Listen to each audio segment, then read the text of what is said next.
बेचारे को सहूलत नहीं है। हम अपना यानी सख्त से सख्त बीमार होते हैं, हम इस्लामाबाद ले जाते हैं। किसी का यानी वो होता है, ताकत होता है तो वो ले जा सकता है, लेकिन जिसका ताकत नहीं होता है तो वो कैसे ले जाएगा? वो सबको यानी रास्ते में मर जाते हैं।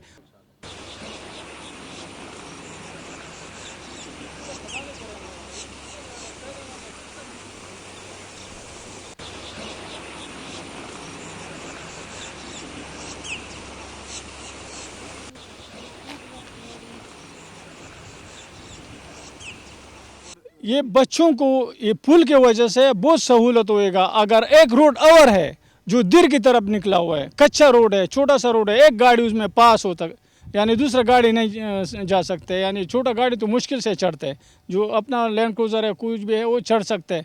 ये वहाँ पे निकला हुआ है दिर की तरफ। और यहाँ पे जो 8 गांव हैं, 8 गांव में हर स्कूल में वो प्राइमरी स्कूल भी है, वो छोटे छोटे, उसमें 200 100 150 वो बच्चे सब में है। लेकिन जो 10वीं तक आ रहे हैं तो वो ख़जाने में आ रहे हैं और ख़जाने में पढ़ते हैं। और ये 8 गांव से यानी पैदल तकरीबन ये 10-15 मील जो ये लोग फासिला पैदल तय कर रहे हैं और यहाँ ख़जाने में आके स्कूल पढ़ते हैं।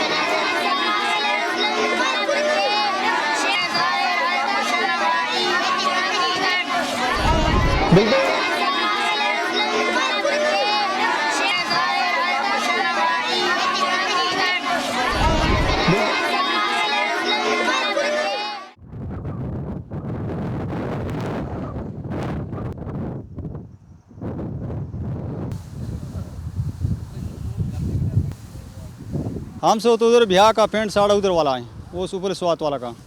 इधर आकर ठेका पर ज़मीन है तो उसके पर हम काम करते, दिहाड़ 3.5 होते ना। साढ़े तो आने जाने में जनाब लगते ना तो 120 रुपया किराया ना एक तरफ से, एक आदमी की 120 रुपया। हाँ पेंट में पहुंच जाते 120 पर एक तरफ से, दो बस 250 रुपया तो लग जाते ना दोनों तरफ से। बस बच्चे पे तो लेकिन पढ़ते तो बस इस आज गरीबी की बात से पढ़ भी नहीं सकते ना, कुछ है नहीं ना। वो बच्चे पे लगा आना तो स्कूल से भी बस पारक हो गया बेचारा, कुछ बस है नहीं पैसा, खर्चा मर्चा नहीं वगैरह। नहीं बिल्कुल हम लोग ज़्यादा देते थे जी, दिहाड़ी हम लोग ज़्यादा देते। पहले बहुत कम मिलता था, 200 150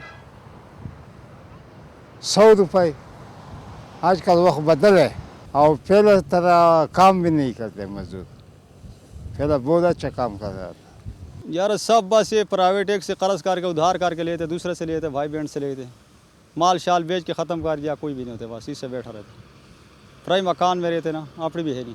हाँ इस वास्ते ऐसी घर भी जा नहीं सकते ना, बोलेगा जी आएगा कोई लेगा ना, खर्चा मार चलेगा तो है नहीं साड़ा कोल की करेगा। वो कपड़ा मांगेगा, कोई खर्चा मांगेगा, वागे जूती शुतियाँ मांगेगी ना।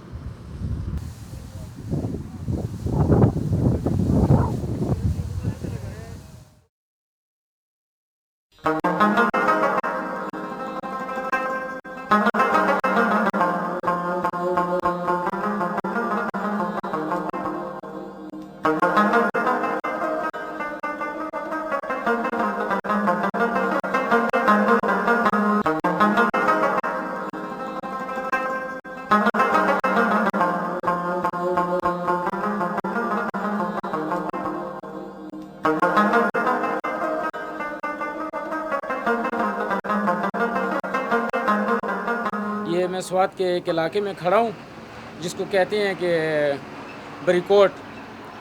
ये बरीकोट का इलाका है, यहाँ पे हिंदू सिख और अंग्रेज़ लोग रहते थे, बड़े अरसे की बात है। थोड़ा साइड पे खड़ा हूँ इसलिए मेरा सांस फूल रहा है चल के आया, सॉरी। तो यहाँ बूथ बने हुए थे, उसकी तख्तियाँ भी लगी हुई थी, तारीखें भी लिखी हुई थी इसके ऊपर, जिसकी वजह से अभी वो ज़लज़ले के बाद वो चूँकि गिर पड़ा है तो ना वो तख्तियाँ हैं इस वक्त और ना ही वो बूथ हैं, वो सब आगे पीछे हो गए। ये जो बूथ आपने देखा है तो उसकी तख्ती भी लगी हुई थी, वो मुकम्मल था। अभी वो भी चूँकि थोड़ा थोड़ा उसको भी वो रोड को तराशने की वजह से, और ये ऐसा था कि ये बिल्कुल मुकम्मल तौर छुपा हुआ था बिल्कुल। इसके आगे भी पहाड़ था, उस बूथ के आगे पहाड़ था। ये फिर काटने के लिए, जो रोड खुला करने के लिए इनको काटा गया है, तो काटने के बाद ये बूथ जो है ये सामने नज़र आ गया है।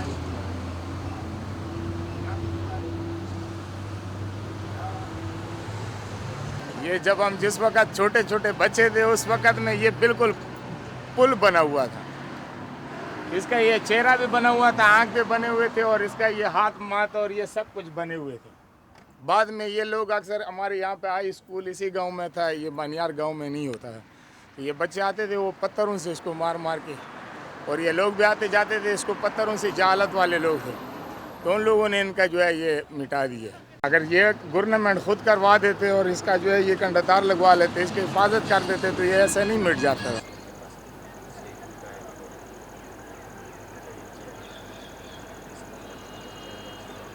स्टूपा जो बेसिकली होता है, तो ये महात्मा बुद्धा को जब जलाया गया, उसकी हिस्ट्री में जो पढ़ते हैं या जो रिवायात है, तो उसकी राख को तबर्रुक के लिए 3000 या 3600 हिस्सों में तकसीम किया गया। और जहाँ पे उस दौर की अमलदारी थी, हुक्मरानी थी, तो वहाँ पे बहुत अहम मुकामात जो थे, तो उसके लिए तबर्रुक के तौर पर थोड़ा थोड़ा सा वो जो राख था वो दिया गया। तो इसमें एक ये जो मेन स्टूपा नज़र आता हो, तो इसके इसी किस्म का एक मॉडल अंदर भी पड़ा हुआ होता है।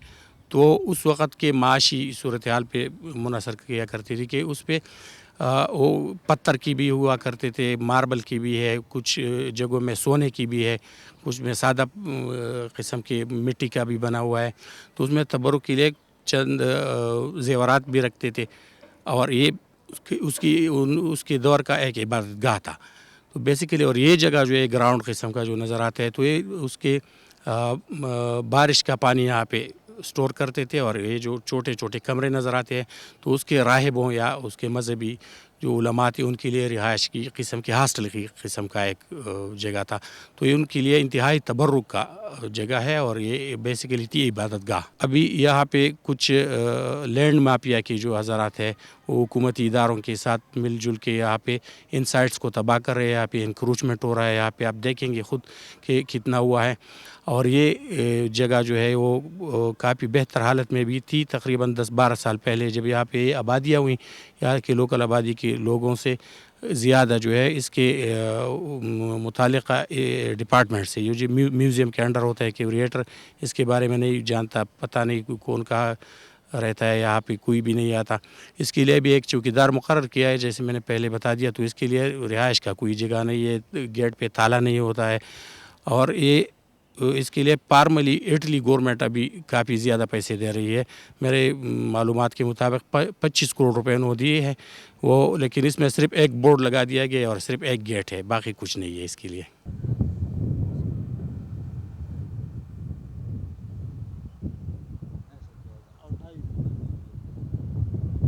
170 रुपये